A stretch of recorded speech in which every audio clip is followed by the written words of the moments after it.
তোমার জন্য খেলনা নিয়ে এসছে। হ্যাঁ বুচু দিদি খেলনা নিয়ে এসছে। এই দেখো আদির জন্য কি সুন্দর ডুগডুগি এনেছে। এটা কি বলে এটাকে? ডুগডুগি আছে, প্যাপু আছে, ধরো ধরো তোমার খেলনা। হ্যাঁ চোখ ঘোরাতে পারে ও। খোল দেখি কেমন লাগছে।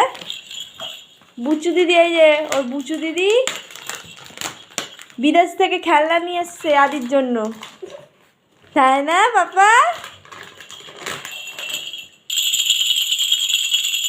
এই যে তুমি ঝুমঝুমি ধরতে পারবে। আরে এইটা বাজে না? এটাকে রেখে দেবো, এটা খুব সুন্দর লাগছে দেখতে। আদির এটা দ্বিতীয় গিফট খেলনা। ওর মাসি একটা ঝুমঝুমি দিয়েছিল, না তৃতীয় গিফট। আর একটা মাসি এইটা দিয়েছিল, ভেঙে একাকার করে দিয়েছে আদি। আর এইটা আর একটা ওর দিদি দিয়েছে, ডুগডুগি।